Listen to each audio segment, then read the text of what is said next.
आइए जानते हैं आज की प्रमुख अंतर्राष्ट्रीय खबरों को। उससे पहले एक नजर आज के हेडलाइंस पे। दिल्ली परेड का वो पल देखा आपने जब मोदी सरकार के सारे मंत्री एक साथ खड़े हो गए। कभी पहनी उत्तराखंड की ब्रह्मा कमल टोपी तो कभी बांधनी पगड़ी। इस साल बिहार सरकार देगी 12 लाख लोगों को नौकरी, गांधी मैदान से राज्यपाल का बड़ा ऐलान। इंडिया गठबंधन को नया संदेश दे रहे अखिलेश यादव, मार ली बाजी। सैफ अली खान पर हमला मामले में बड़ा लोचा। हमास ने इजरायल की महिला सैनिकों को दिया सर्टिफिकेट, जाने इसके अंदर क्या था। बांग्लादेश की यूनुस सरकार को ट्रंप ने दिया बड़ा झटका, बंद किया अमेरिकी मदद पाने का ये रास्ता। पहले चीन अब सोने के पीछे पड़े ट्रंप, 25 दिनों में 4,250 रुपए चढ़ा सोना। स्काई फोर्स ने दूसरे दिन भरी हुंकार, फिल्म की कमाई में आया जबरदस्त उछाल। और मेरा ध्यान भटकता जाता है, सुमन गिल के बयान से मची खलबली। 76वें गणतंत्र दिवस पर कर्तव्य पथ की परेड में एक ऐतिहासिक और भावुक पल तब देखने को मिला जब इंडोनेशिया की सैन्य टुकड़ी ने शानदार प्रदर्शन किया। उनकी अनुशासित और प्रभावशाली मार्चिंग ने न केवल जनता का दिल जीत लिया बल्कि मोदी सरकार के सभी मंत्री अपनी अपनी सीटों से खड़े होकर तालियां बजाने लगे। यह पल परेड के सबसे यादगार क्षणों में से एक बन गया। यह पहली बार था जब इंडोनेशिया की सैन्य टुकड़ी ने भारत के गणतंत्र दिवस परेड में भाग लिया। इस दल में इंडोनेशियाई राष्ट्रीय सशस्त्र बल के 152 कर्मी शामिल थे जो सेना, नौसेना और वायुसेना की शाखाओं का प्रतिनिधित्व कर रहे थे। इस ऐतिहासिक भागीदारी ने दोनों देशों के बीच गहरे सांस्कृतिक और कूटनीतिक संबंधों को दर्शाया। प्रधानमंत्री नरेंद्र मोदी ने रविवार को 76वें गणतंत्र दिवस पर सफेद कुर्ता पैजामा के साथ गहरे भूरे रंग का बंद गले का कोट और लाल पीले रंग का साफा पहना। इससे पहले प्रधानमंत्री मोदी ने 75वें गणतंत्र दिवस के अवसर पर बहुरंगी बांधनी प्रिंट का साफा पहना था। बांधनी एक प्रकार का टाई डाई कपड़ा होता है जो गुजरात और राजस्थान में लोकप्रिय है। यह एक ऐसी विधि है जिसमें कपड़े को बांधकर व गांठ लगाकर रंगाई की जाती है। जॉर्जेट, शिफॉन, रेशमी व सूती कपड़े को रंग के कुंड में डालने से पहले धागे से कसकर बांधा जाता है और जब इस धागे को खोला जाता है तो बंधा हुआ हिस्सा ग्रीन हो जाता है। फिर हाथ से कपड़े पर धागे का प्रयोग से डिजाइन तैयार किया जाता है। देश भर में आज 76वां गणतंत्र दिवस मनाया जा रहा है। इस अवसर पर पटना के गांधी मैदान में राज्यपाल आरिफ मोहम्मद खान ने तिरंगा फहराया। इस मौके पर राज्यपाल ने कई महत्वपूर्ण घोषणाएं की।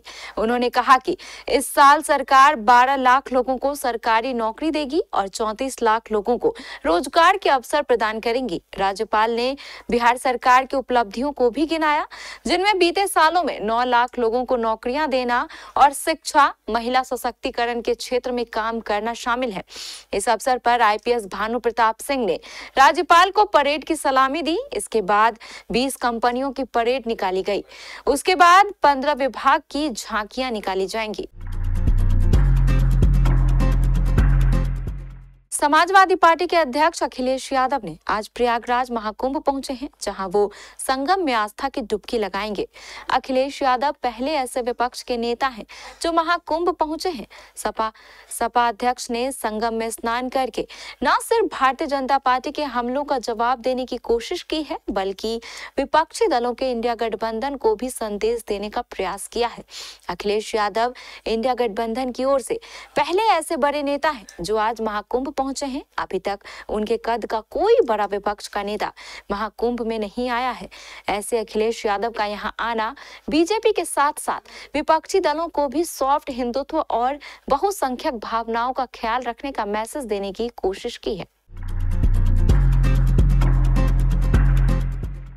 बॉलीवुड सुपरस्टार सैफ अली खान पर हुए हमला मामले में नया मोड़ आ गया है। इस कारण अब इस मामले में मुंबई पुलिस की जांच और बांग्लादेशी नागरिक की गिरफ्तारी पर भी गंभीर सवाल खड़े हो गए हैं। इससे पहले फोरेंसिक रिपोर्ट में भी कुछ ऐसे दावे किए गए हैं जिससे कि अब पूरा मामला जलेबी की तरह उलझता दिख रहा है। ताजा रिपोर्ट की माने तो एक्टर के घर से मिले फिंगरप्रिंट्स आरोपी बांग्लादेशी नागरिक शारिफुल इस्लाम के फिंगरप्रिंट से मेल नहीं खा रहे हैं। शारिफुल इस्लाम एक बांग्लादेशी नागरिक है। उसको 16 जनवरी को सैफ के घर पर हुए हमले के आरोप में गिरफ्तार किया गया था। मुंबई पुलिस ने उसे 3 दिन तक तलाशने के बाद गिरफ्तार किया था। हालांकि अब सोशल मीडिया पर अब यह भी चर्चा हो रही है कि जो व्यक्ति सीसीटीवी फुटेज में दिखाई दे रहा है उसका चेहरा गिरफ्तार किए गए शारिफुल से अलग है। इजराइल के साथ युद्ध विराम समझौते के तहत हमास ने शनिवार 25 जनवरी को बंधक बनाई गई 4 इजरायली महिला सैनिकों को रिहा किया। लेकिन रिहा किए जाने से पहले हमास के आतंकियों ने इजरायली महिला सैनिकों को एक गिफ्ट पैकेट दिया। हमास के प्रोपेगेंडा वीडियो में इजराइल की महिला सैनिकों को गिफ्ट को दिखाने के लिए मजबूर किया गया। इस गिफ्ट में एक फ्रेम युक्त प्रमाण पत्र और चाबी का गुच्छा शामिल था, जो गाजा में उनके 15 महीने के बुरे सपने की याद दिलाता रहेगा। हमास ने इस वीडियो को रिकॉर्ड किया और तब जारी किया जब इजरायली बंधक कुरिना एरीब, डेनिएला गिलोबा, नामा लेवी और लीरी एलबाग को रेड क्रॉस को सौंप दिया गया। चारों महिला सैनिकों को 7 अक्टूबर 2023 के हमास के आतंकवादी हमले के दौरान इजराइल से अगवा कर लिया गया था और तब से ही गाजा में रखा गया था। अमेरिकी अंतर्राष्ट्रीय विकास एजेंसी ने बांग्लादेश में अपनी सभी सहायता और प्रोजेक्ट पर रोक लगाने का आदेश दिया है। इस फैसले को बांग्लादेश की यूनूस सरकार के लिए बड़ा झटका माना जा रहा है। ट्रंप के सत्ता में आने के बाद यह पहला बड़ा कदम है जिससे बांग्लादेश को विकास कार्यों के लिए मिलने वाली सहायता बंद हो जाएगी।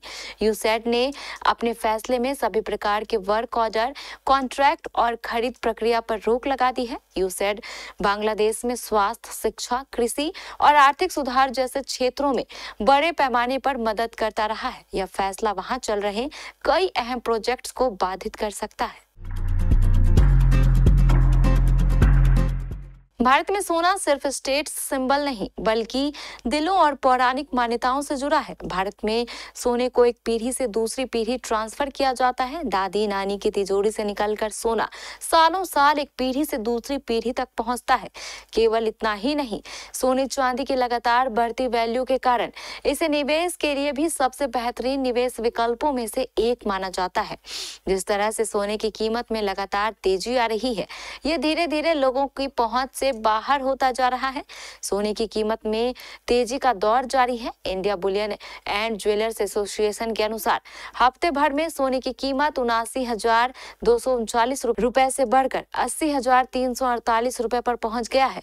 साल 2024 में सोने ने 20% और सिल्वर ने 17% का रिटर्न दिया। सोने की कीमत में तेजी का सिलसिला लगातार जारी है। सिर्फ जनवरी की बात करें तो आंकड़ों के मुताबिक 1 जनवरी 2025 से लेकर 24 जनवरी 2025 तक 24 कैरेट सोने की कीमत 78,000 रुपए प्रति 10 ग्राम से बढ़कर 82,250 रुपए प्रति 10 ग्राम पर पहुंच गई।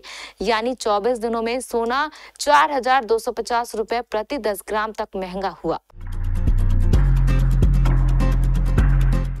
अक्षय कुमार और वीर पहाड़िया के स्काई फोर्स सिनेमाघरों में धूम मचा रही है। इस मूवी ने 24 जनवरी को थिएटर्स में दस्तक दी और रिलीज होते ही बॉक्स ऑफिस पर कब्जा कर लिया। ऑडियंस को फिल्म बहुत पसंद आ रही है, जिसका फायदा मेकर्स को मिल रहा है। पहले दिन स्काई फोर्स को शानदार ओपनिंग मिली, डबल डिजिट से फिल्म का खाता खुला और दूसरे दिन लगभग 2 गुनी कमाई कर इतिहास रच दिया।